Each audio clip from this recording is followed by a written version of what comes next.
The conflict in Ukraine began in 2014 with Russia's annexation of Crimea. Since then, fighting has persisted in eastern Ukraine between Ukrainian forces and Russian-backed separatists. The situation remains tense, with ceasefire violations occurring regularly.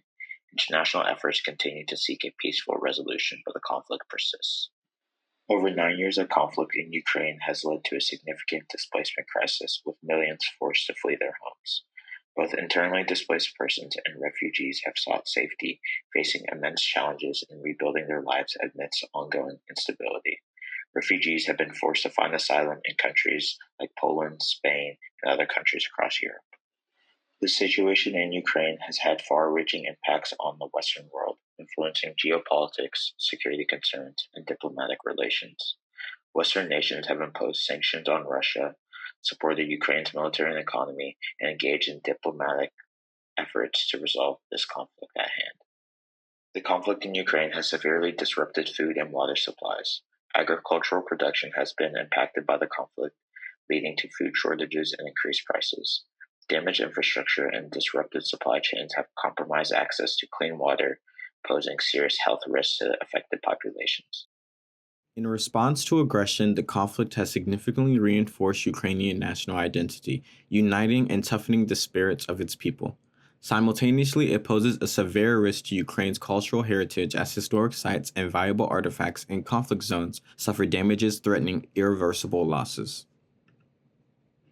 Selective coverage shapes perceptions. The Russian state media portrays their military actions as protective, while Western outlets emphasize Ukrainian resistance and humanitarian impacts. Additionally, both sides employ disinformation, using debunked claims and misleading images to influence public opinion and sway international responses. Cyber attacks have become a critical tool in the conflict, targeting Ukraine's infrastructure and government systems, causing disruptions and spreading misinformation. Concurrently, drones have emerged as key assets utilized for reconnaissance, targeting, and assessing damage, profoundly influencing tactical decisions and altering dynamics of conflict on both sides. Military operations have drastically affected ecosystems, with severe damage to forests, rivers, and wildlife habitats due to bombings and ground combat.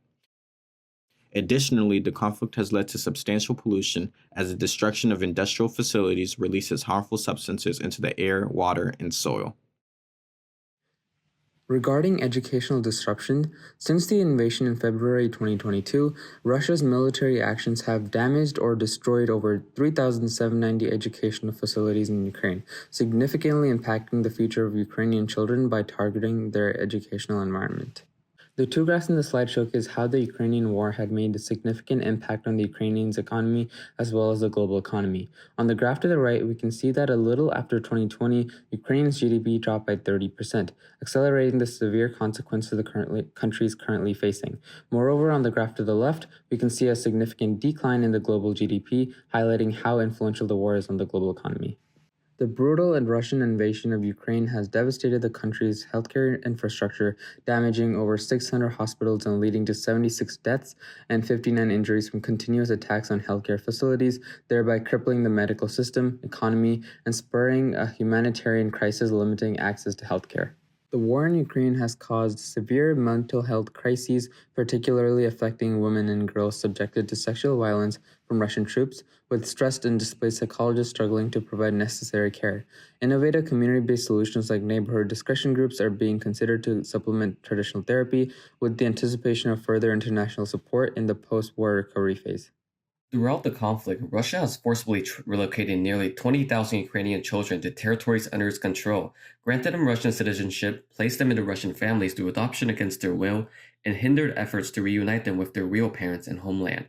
These attempts aim to erase their national identity and threaten to cause cultural genocide by essentially making these children assimilate with Russian culture and erase their previous culture as Ukrainian children. The soldiers fighting for the Ukrainian forces have also been impacted.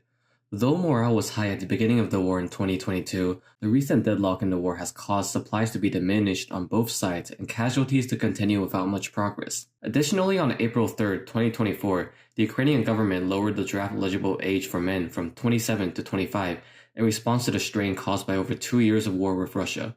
This reflects the prolonged nature of the brutal conflict these men have found themselves in, facing the horrors of war daily. Though Ukrainian morale has been at a low since the 2023 counteroffensive, there is good news on the horizon. On April 24th, 2024, after months of delays, the Senate finally passed a $95 billion aid package with bipartisan support, aimed at providing assistance to Ukraine and other countries. President Joe Biden aimed to sign the bill promptly, delivering much needed aid to Ukraine to continue the war efforts. Another impact on the Ukrainian side has been the impact of positive morale that's rallied its people. One early example from the beginning of the war was when a garrison of Ukrainian soldiers was vastly outnumbered on Snake Island, an approaching Russian battleship told it to surrender.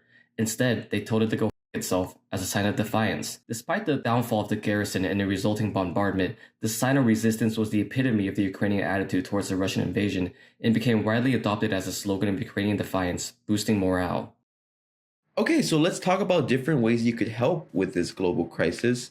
The main ones here would just be donating to different support groups, volunteering your time and efforts, spreading awareness through either social media or word through mouth. And finally, at the end, we can go advocate for some type of change, either politically or in any different way there.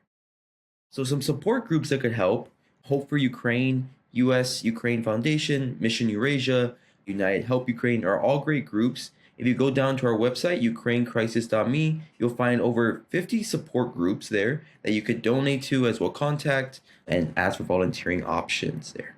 Spreading awareness about the situation. Use social media, hashtags like Help Ukraine, just spreading the message, also talk to others. And finally, an important one is that we can reach out to educational programs to start teaching the younger students how important it is to help refugees, which will hopefully advocate for more change. And finally, the best power we have as US citizens is the right to vote. So go out there and vote for those who are willing to help with certain situations like this, advocating for change, talk to representatives about these issues, and make sure that they have a plan to help out everyone. Thank you so much.